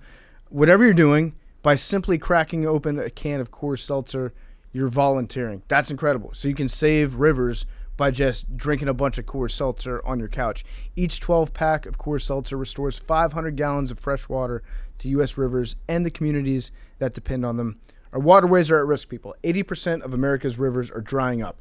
Through a partnership with Change the Course, Coors Seltzer is helping to protect and restore America's rivers In the very first year, they plan to support projects that will restore 1 billion gallons of water across 19 river basins all across the U.S. They have 4 refreshing flavors, 1 cool cause. Enjoy their naturally flavored black cherry, their mango, their lemon lime, and their grapefruit. Excuse me. The specs are in. Coors Seltzer is 4.5% ABV, only 90 calories per 12 ounces. Join the world's easiest volunteer program by drinking Coors Seltzer. You can volunteer to restore America's rivers. If you're volunteering, tweet me a picture of you drinking a Coors Seltzer. You're saving a river. You're saving fish. You're saving communities that depend on that river. And all you have to do is drink the coldest tasting seltzer in the entire world. Visit CoorsSeltzer.com. Find Coors Seltzer near you. That's CoorsSeltzer.com. For every 12-pack sold through 8/31/2021, Coors will purchase services from Change the Course to restore 500 gallons of fresh river water. Details at CoorsSeltzer.com. Celebrate responsibly. Coors Brewing Company, Fort Worth, Texas. Okay, let's talk a little coaching carousel. Let's talk a little football guy of the week, and then we'll do some who's back of the week. So, Urban Meyer was hired. Urban Meyer. I'm ready for this. This is me growing as a man. I'm gonna say that Urban Meyer won't be an abject failure. Now, what does that mean? I think Urban Meyer will get the Jags to a AFC Championship game. Okay. Well, yeah, that's a strong. Blake Bortles did that. I don't know if he'll last more than 5 years. That feels like a long time, doesn't it, for Urban Meyer? Oh, yeah. I mean, 5 months would be. I was thinking about it more. You know, I still don't. I don't really know how. Like, if I were the Jags, I wouldn't have hired him. But now that it's done, they have a ton of draft capital. They basically have a roster that he can mold himself. They have Trevor Lawrence. He's got all the connections with the local police departments down there in northern Florida that he can get people out of trouble for. Yep. He's making a bet on will Trevor Lawrence be a very good professional football player, and I am down on that bet. Like, I think he will. So it would be foolish for me to say Urban Meyer is going to suck if I think Trevor Lawrence is going to be good. That's a very hard walk to do, to be like, Trevor Lawrence is going to be awesome, Urban Meyer is going to suck. So I'm going to make fun of him when he decides to quit out of the blue. Is he going to have a new contract with his family that he's going to put into place? I made fun of all the people who told me that he was never coaching again after he said that. He was done coaching 2 years ago because the guy will just keep coming back for more. But I do think he will have success, and because I believe in Trevor Lawrence. Really, it's more of a I believe in Trevor Lawrence. Yeah, I'm very much looking forward to his first apology because nobody apologizes for things like Urban Meyer does because he's a big-time, I'm sorry that you're asking me to apologize. That's like his statement that he'll release whenever he needs to say I'm sorry for something. I'm also very much looking forward to Urban Meyer trying to figure out how to navigate a system where he isn't Mr. Urban Meyer, end-all, be-all of everything. Correct. Because he still doesn't have, like, personnel say. Right. At the end of the day, that's going to come down to the Khans. The Shad Khan, who own the team. They've got a bigger boat than he does, probably. Fact. Urban Meyer is going to have to learn how to be second banana. I don't think that's in his system. Urban Meyer, I don't think he'll last longer than 3 years in the NFL. I think that's fair. I think it's like 3.5. 3.5 is the over-under. You got to put, like, quarter year. Like, 3 years and 5 weeks. Three years, and then after a primetime loss to the Falcons. Right. And it's going to be great to watch Urban Meyer interact with other coaches. That will be funny. Because he'll be hoping for, like, the respect that he was getting as a college coach. Right. Where he's, like, multiple championship winner, Urban Meyer. He is good friends with Bill Belichick, I think, but I don't think anyone else is going to be like, hey, Urban, you're the best. Yeah. Because he's never coached in the pros. So it just makes football more interesting, though. Urban Meyer being in the pros definitely adds a little something interesting. Brian Dable not Brian Dable. Brandon Staley got hired by the Chargers. We thought it was going to be Brian Dable, but it was, I guess they're going the defense route. Yep. He doesn't have to move across the country. I like that hire just because I just assume if you work for Sean McVay and Sean McVay plucked you out, that you probably have the brains to do it. So what are they going to do on the offensive side? Who cares? They're going to have to hire Brian Dable. I was going to say Schottenheimer. Get Schottenheimer down there. Yeah. I mean, it's funny because the Seahawks fired him because Pete Carroll was like, we need to reestablish the run. And someone needs to take the blame. I'm going to be establishing the fuck out of the run now that I don't have an offensive coordinator who tries to tell me to let Russ cook all the time. Right. So if you want to get Herbert like throwing the ball more often, which I don't know if that's even going to be possible, like he's the guy that you want down there. Yep. So they might go that route, but yeah, I don't mind going with a defensive guy when everybody else goes off. Yeah, a little zig and zag. Yeah. Because eventually the guy that zags is going to be right. Yes, I agree. And then Dan Campbell, maybe Dan Talica, maybe the Lions head coach, which will be hilarious because Dan Talica, greatest power stance of all time, kind of like we made fun of him as the interim head coach. By all accounts, everyone loves him and says he's like a phenomenal locker room guy, yes. coach. But there is something funny about the fact that Dan Talica will 100% do the Oklahoma drill, which is what Matt Patricia did his first day as the Lions head coach. Yeah, so Dan Campbell, he's the world's biggest Metallica fan. When he took over as interim head coach in Miami, it was Miami, right? Yep. Yeah. He had all the players put on black jerseys. Yep. Because he fucking loves Metallica. And they blasted Metallica at practice. He would like get into shoving matches with his players during practice. Yep. They built the entire plane out of the interim head coach. I'm excited to see what happens because they're going with the mindset of like, we tried hiring a rocket scientist. Now we're going to hire the guy that kicked his ass in high school. Yeah, the meathead. And Dan Talica is a meathead, and I fucking love him for it. And then the Texans. Oh, I guess Robert Saleh to the Jets. I got nothing on that. Seems like a good hire. That might be the Zag hire. That seems like a really good hire. Yeah. So that does seem like, and it's funny because he has to say that he likes Sam Darnold. Yeah. We'll see how long that lasts. Yeah. He has to say it. You absolutely. He's your only quarterback. Yes, right you can't say otherwise, unless. But he's probably going to try to trade for him immediately. Already. Robert Saleh also has one of the greatest holdback guys in all of sports. So I hope he's bringing that dude with him because that guy had a radar lock on his belt out of San Francisco. He's the same thing with Brandon Staley. Like if you worked for Kyle Shanahan or Sean McVay, yeah. I just assume that you probably have some smarts to you. Yes. Yeah. That's just kind of put Robert Saleh in the Ninja Turtle meme. He's right. also another guy that's surpassed McVay. And then the Houston Texans, who have had probably like the worst week of any of the NFL teams. That's including teams that lost in the playoffs. Deshaun Watson definitely wants out. I read an article. They essentially got hijacked by like Chaplin.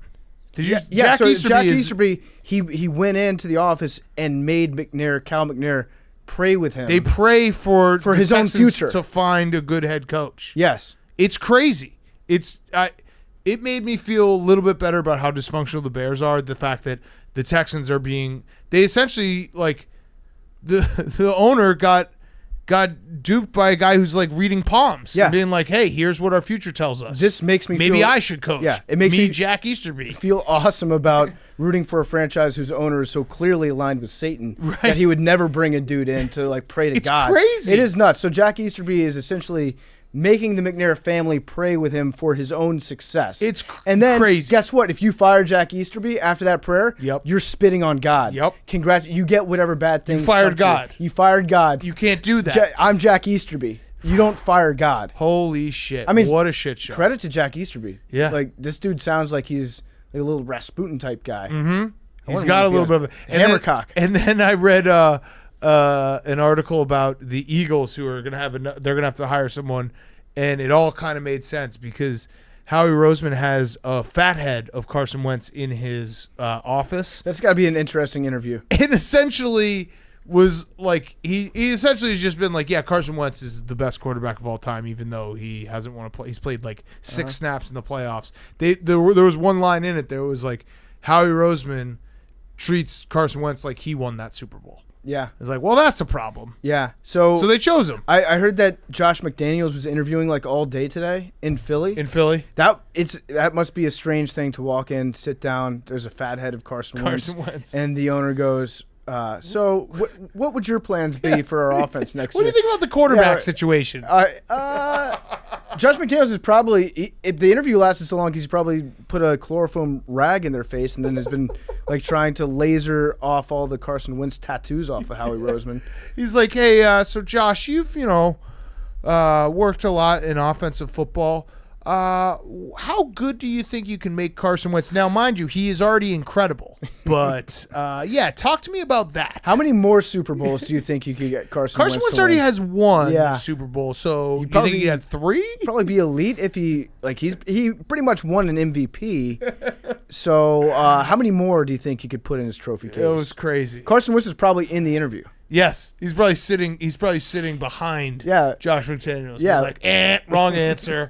I don't want to run that play. God. Oh, man, dysfunction everywhere. All right, let's do football guy of the week. Oh, what were you saying? I was going to say, going back real quick to the Texans thing, Yeah. stay very woke because isn't like Nick Cassero, he's their new GM? Yes. I feel like the Texans are just hiring as many people as they can. Well, that was It's part like, of it, too. They If we get hired... so many people that just work in the front office, then you can't blame me, Jack Easterby. Well, they also hired a search firm for their GM, and then Nick Caserio wasn't... Like, the search firm didn't interview Nick Caserio. Jack Easterby just went and hired him. Yeah. It's crazy. So They've been hijacked. It's fucking crazy. the Caserio thing seems like a big-time Belichick, Ernie Adams operation, where it's like, we're going to send Caserio down there, and then he's going to trade us to Deshaun Watson for like a 5th-round pick. Right. And then he'll come back in 2 years when he fails. Yep. Yes. Okay, let's do football guy of the week, and then we will wrap up with who's back of the week. Jake, football guy of the week via Billy. Via Billy. Okay. Yes. All right. Billy is doing a good job with this. First up, I guess former/current Chiefs player Lauren Duvernay Tardif, who I believe is sitting out due to COVID. Dr. Tardif. Yes. He was lifting in the snow while on the front lines with first responders. Ooh. Okay. Staying in football guy shape. Yes. Greg Roman from the Ravens bringing the perfect buzz concoction up to the booth. He had the dip up in the booth. NBC called it.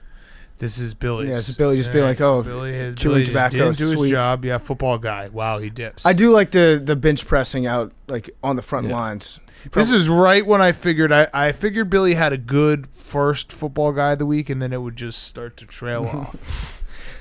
Wade Phillips, who tweeted, "I am ready to retire from retirement. I am ready and available. Let's win." Okay, Yeah, again, okay, so a guy asking all for a right, job. Billy's And for the record, I would ruined- hire him. He is ruined football guy Phillips of is the week. hilarious. Okay. And then lastly, Cole Beasley, who said, "When I had to watch Week 17, it tore me up. I told them there was no way I was watching another game. The pain I felt watching that game mentally was worse than any pain I was going to feel physically." Yeah, okay. It's not bad. It's getting halfway It's- there. yeah. All right, good job, Billy. It's just like if Billy wrote a book about himself, like a fantasy book of like Billy succeeding at the highest levels of athletics that he wanted to. Yep. He would include all these little anecdotes. He also as something just that he does. He also just didn't have enough, and then was watching football on Saturday night. He I was did like, ask. Is that guy dipping? He did ask me for a few, so Yeah, I of just course third he did. hashtag football guy and sent him like 4. Yeah. Okay.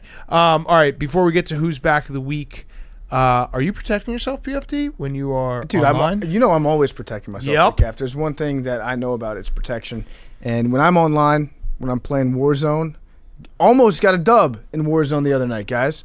I got second place in Rebirth Minis solos. It's fucking sick. You're cracked. I'm cracked. GG's in the chat. Yep. Right? Dubs in the chat. Got second place. It was sweet. And when I'm gaming, I'm No GGs for second, but what? What was that? no GGs for second. I don't get GG's for second. I mean, you get GGs, but let's not promote. But they're not coming Fs. in second place. But I don't get F's in the chat. No, but PFT second place. Like, let's get that first. Okay. Well, when I'm gaming, I'm using Norton 360 for gamers. And if you unwrap the new gaming PC or new device this holiday season, you got to make sure it's not too exposed. If you are excited to use them, hackers could be too.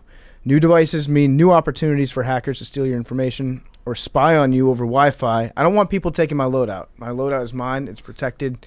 I will not let anyone snoop on it. I will not let them steal my proprietary information. And what you think is private and secure might not be. Protect your gaming computer and all your devices from malware and nerf cyber threats that could take over your username and steal your passwords with Norton 360 for Gamers. Norton 360 for Gamers is a comprehensive solution designed by gamers. Provides security for your PC and devices, a VPN for your online privacy. You get dark web monitoring for your gamer tags and more, all with fewer notifications so you don't get distracted during play. No one can prevent all cybercrime, but Norton 360 for Gamers is your ally to ring in a cyber-safe new year. Save 20% on your first year at norton.com/gamers by using promo code PMT. That's norton.com/gamers, promo code PMT. Get 20% off with Norton And Who's Back is going to be brought to you by Jack Pocket. We love Jack Pocket. If you like playing the Mega Millions and Powerball, the jackpots are now worth over $500 million each. $500 million each. That's a lot of money. That is a ton of money, and that's where Jack Pocket Lottery app comes in. Jack Pocket lets you play official state lottery games right on your phone. Play Powerball, Mega Millions, Cash for Life, Pick 10, and other daily games right on your phone. It's live now. It's available in New York. Live in 10 states total, including New Jersey, Texas, and more. Safe and easy way to get your lotto tickets. Play your own lucky numbers. Jack Pocket checks your numbers and notifies you if you've won. You can instantly withdraw your winnings from your bank account. Over 20 million in prizes have been won on the app, and now it's $500 million. $500 million you can win if you play with Jack Pocket. Play tonight's Mega Million or Powerball jackpot for free using promo code Barstool. Wow, we might give you $500 million. Play for free using promo code Barstool. Download the app, use promo code Barstool at checkout. Download for free at the App Store or go to jackpocket.com. Must be 18 or older to play. See jackpocket.com for details. If you or someone you know has a gambling problem, call 1-800-GAMBLER. The Mega Millions and Powerball jackpots are now worth over $500 million each. Okay, let's wrap up. We got Who's Back of the Week. Hank. Got a couple. First one, Max Holloway. He won a fight on Saturday night. And On ABC, yeah. On ABC, he was talking shit to Dana White mid-fight while throwing combinations. It was like one of the cockiest fighter moves I've ever seen. It's beautiful to see. Somehow not as cocky as the other time that he fought when he was giving the guy instructions during the fight while beating his ass. I mean, this was crazy. He was literally he was no-look punching, essentially. Media would go nuts if Patrick Mahomes did that. Right, exactly. Now Who's Back the week is Matt James Stafford Harden. does it, and no one says anything. Yeah, and Max Holloway would never get choked out. And McGregor's fighting this week, so just big, That he got choked out. big week for the UFC. Choked out from the back of his neck. Oh my god! It was a glancing blow to his neck. Unbelievable. He's got a. It's actually his shoulder, not his neck at all. And James Harden's back. Had a triple-double in his first game with the Nets. Looks skinny as shit. And Looks good my as new. god! Now I saw this, and people were roasting it, and I was shocked as well. Roasting what? Well, so he was very fat like 3 days ago. New bod. And then he was very skinny. I can understand it. It happens. Water weight. Not to that extent. He was just wearing. It was really just if. The red is not a slimming color because anytime you see a guy in red, you look. It's like, oh, that's a Kool-Aid man. Yeah, if you wear a shirt that's too tight, things can look really, really bad. So it was so funny though. It was so fucking funny. The fact that he's on the Nets now, and that's going to be fun to watch. It's great, and I mean, I do have a couple theories about him. One was that he was wearing some sort of like vest. Some sort of weight-bearing vest. It's layers, dude. He had like 9 wife beaters on underneath his jersey. That's actually a possibility. Remember that might have happened. Remember the NLCS 2015 when I got fucking roasted? Layers. And I was like, dude, it's layers. And people were like, dude, what are you talking about layers? Like, I was wearing 17 shirts. That can happen. So I'm in on that. So the other theory I have is that he's got a twin brother. I think he just might have a fat twin, and he was like, "Hey, I need to get out of Houston. You mind stepping in my uniform and absolutely go out there and try your hardest, and it'll look like I really, really suck." It's also he can deceptively change how people see him because he's got the beard. Like you can always tell when someone's had a rough weekend from their face. You can't tell with James Harden's face. Yeah. So if he sticks his gut out a little bit, like I bet you, if he had a shaved beard. I bet you we wouldn't be thinking like, oh my god, he lost all that weight. He probably looks about the same. Whatever happened like the 4 days between 4 weeks ago and today, there's something like he might have just drank a shitload of that diarrhea tea. He might also just like as someone whose body reacts poorly to carbohydrates. Like if I go 2 days without eating carbs, I do look 5 pounds lighter. Do you think it's that easy? Do you think that maybe if it is the twin theory? That was his twin in the playoff game that came out there that one really weird time. Who also likes to do drugs. I think that he's got just like a fat slob of a twin brother that he just puts in for himself. Like the copy of the copy from Multiplicity. He's like, when I need to really fuck something up. Played like it, better call this guy. Yeah, such a funny. I mean, the whole we win. We win. Yes. The viewers win. All right, who's back, PFT? My who's back of the week is Deshaun Watson Photoshops. Every team has him. every team. So I don't care who you are, unless you're like again, the Bears were the first. Unless you're one of the top 5 quarterback-led teams in the NFL, there's a Deshaun Watson Photoshop, and there probably is. Actually, those are the ones I haven't seen. I haven't seen a Chiefs one yet. I haven't seen a Bills one yet. I haven't seen a Packers one. I would like to see those franchises get involved in the sweepstakes because the Photoshops, they make me feel alive. It's great looking at a Photoshop of a player in a jersey that's not the current one that he's wearing because it's like, hey, this could be new. This is cool. This could be changed. This is different. But I fucking love the Deshaun Watson Photoshop. I hope that he chooses where he goes based strictly on which Photoshop Chicago is the best. Yeah. Give him everything. My other Who's Back of the Week is horny Darren Ravel.